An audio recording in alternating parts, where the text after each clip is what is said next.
the Monday before Texas Mile. So we actually get on the road Friday morning, first thing to get to Beeville. We'll tech the car, get registered, set up our pit, and then start racing.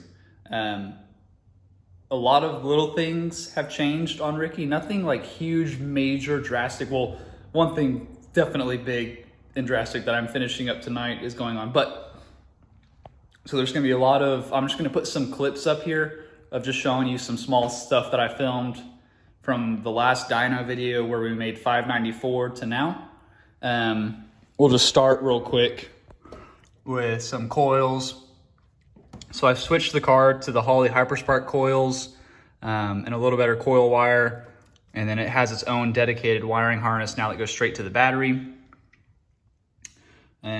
Second, we changed the restrictor in the clutch. So this car has a very lightweight, very small, very aggressive Tilton triple disc clutch in it.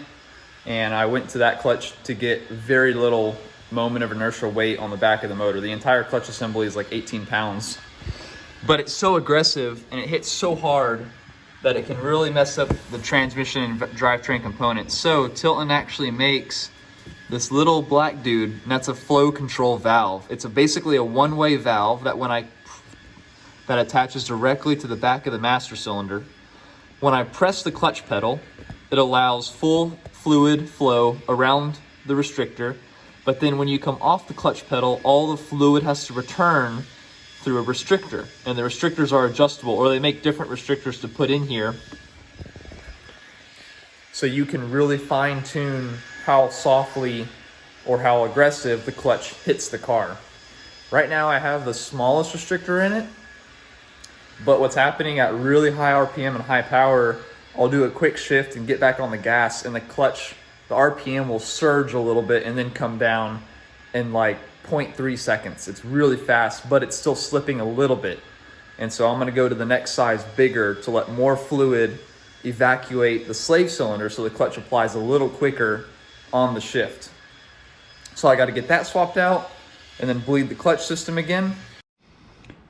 So here's that flow control valve up close. As you can see, it just screws into the master on this side and then your clutch line goes on this side. Let's crack it open real quick and I'll show you a little valve adjuster. So it just screws apart in the middle, has a little copper washer. And you can see right here, you have a little restrictor. And this one is an 021. And so it has a 21 thou hole in it.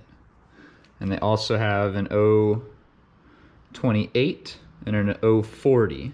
I've tried the 40 and then I went to the 21. The 21, when you come off the clutch, RPM would still surge a little bit. So I'm just gonna go up to the 28 restrictor. It's got a little spring that goes right there.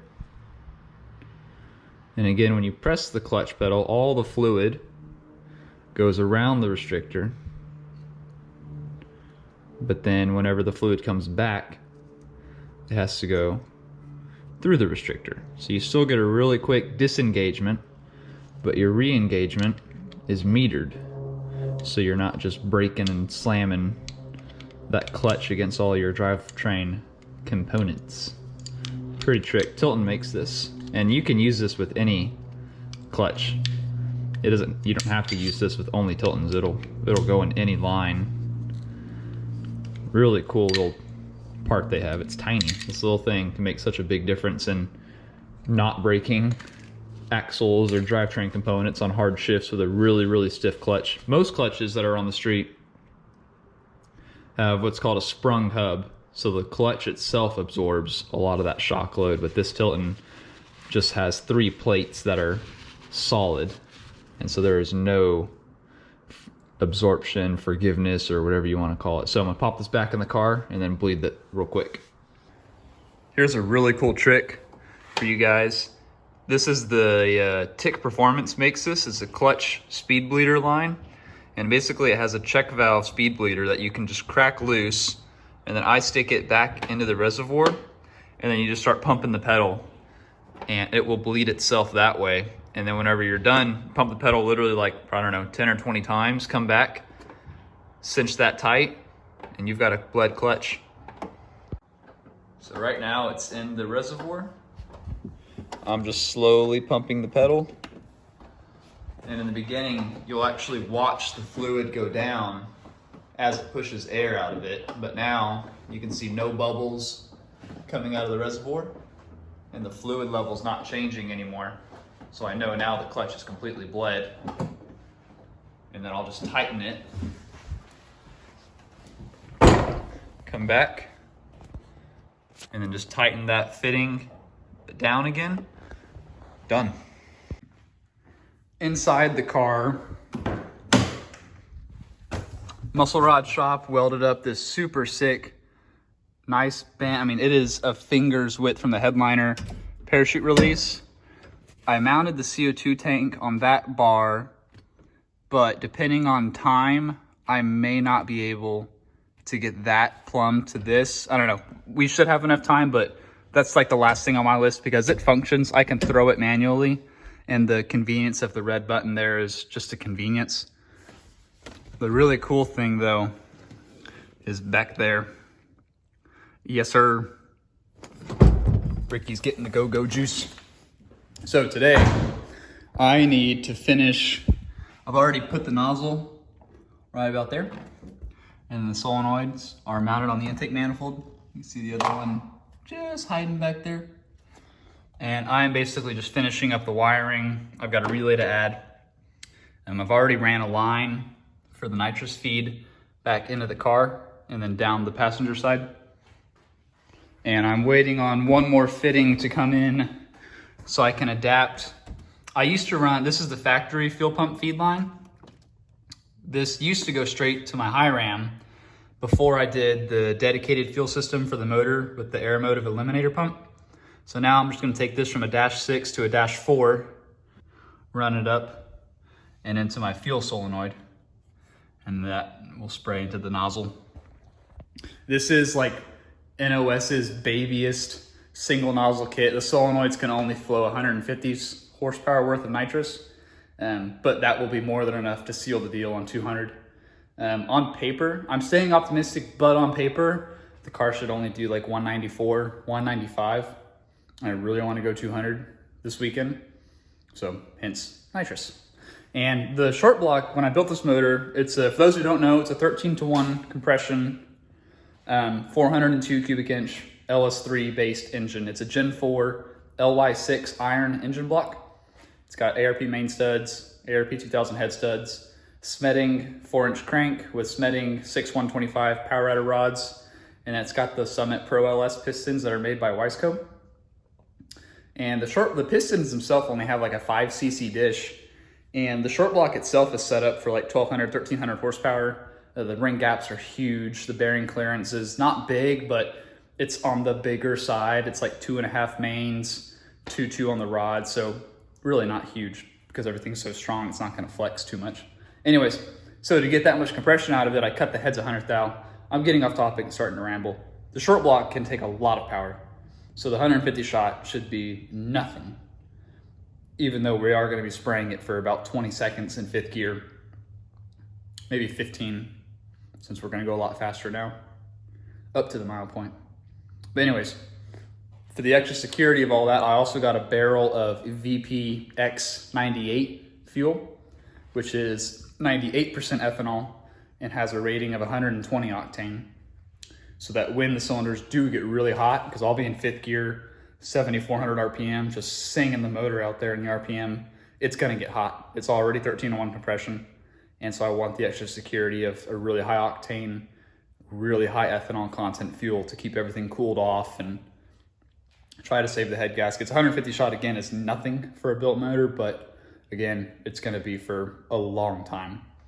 And maybe I'm being a little too sensitive and scared about it, but I'd rather be safe than sorry. But that fuel also has a whole bunch of more oxygen content than regular pump E85. So the motor should pick up another 3 or 4%, which should be about 20 horsepower to 30 horsepower worth just on fuel alone. I should be able to re-chassis dyno either tomorrow or Wednesday. to confirm that and get the new fuel stoic table dialed in, because it completely changes because the oxygen content.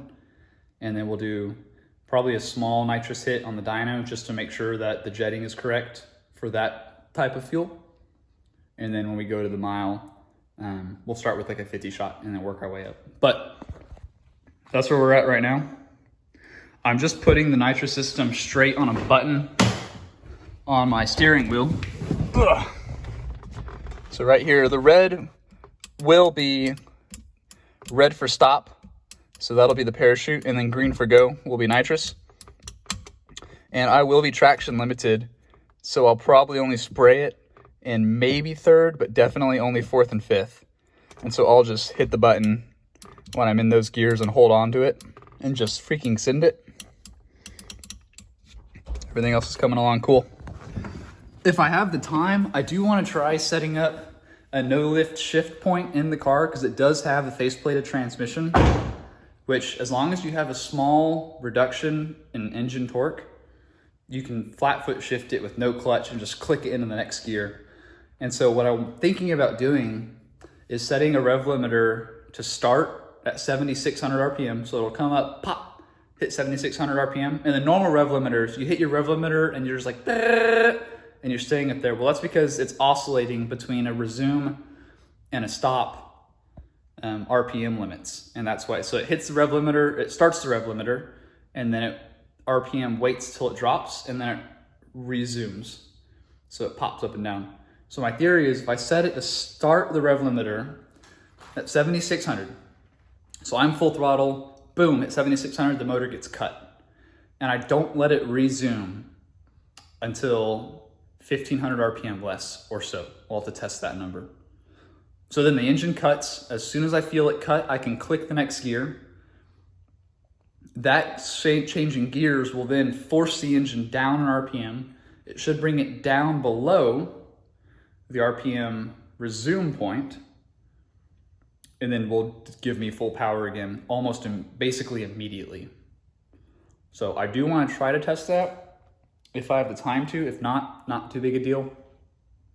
But I think it'd just be kind of cool just to be flat foot, just clicking gears, at least to fourth, and then fifth gear is still synchronized for highway cruising. So I'll have to clutch for fifth gear, but I don't know. I might not.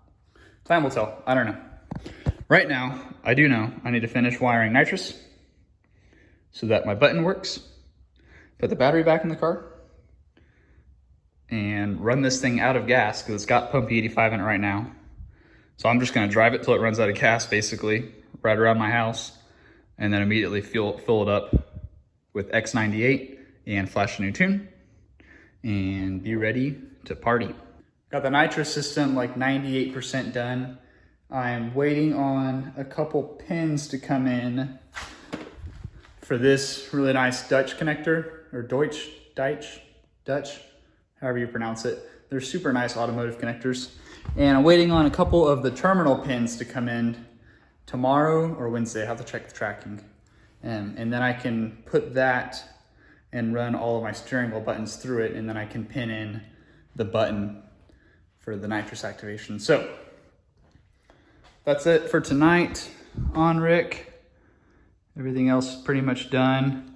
Oh, the parachute mount that Muscle Rod Shop also cut and re-welded for me is done at powder coat. So I can pick it up tomorrow, final install it on the car, run the parachute cable, cut it to length, test it, make sure all that is good. I don't think I'm gonna hook up the CO2 solenoid. I'll just throw it manually. We'll be fine. It's not like it's gonna get too bad. So I think that's all I've got for y'all for now. Ricky is getting there. I should be able to chassis dyno him on Wednesday. So this should go up Monday night. Chassis dyno Wednesday, test the nitrous, put him on the trailer Thursday, and then we are going to the mile. It's coming up quick. That's all I've got for y'all. See you guys later. Okay, I'm now at my dad's house with Ricky, and I want to show you what we did on the trailer. It's super cool. So this is our little steel deck, 18 or 20 foot, I can't remember exactly, trailer that we use for towing cars. And with the clutch in Ricky, well, previously with like just a normal street clutch, it was always difficult getting the car up on the trailer with the really big camshaft and just a big motor. But you could do it. It was manageable with the old clutch. But now with the new triple disc clutch, I'd venture to say it'd be borderline impossible for me to get it up without causing some damage to the clutch. So put the old winch bad boy on there. And I'm super excited about this. It's just mounted directly to the steel deck. And then I have a marine battery to power the winch. But the marine battery also charges off the truck plug. So whenever the trailer is plugged into the vehicle and the truck is turned on, it'll charge the battery. So in theory, as long as you're plugged into the truck, the battery should always stay charged. We'll probably plug it into a tender before a trip if we know we're going to use it, but pretty cool. This is small things like this that excite me about little projects.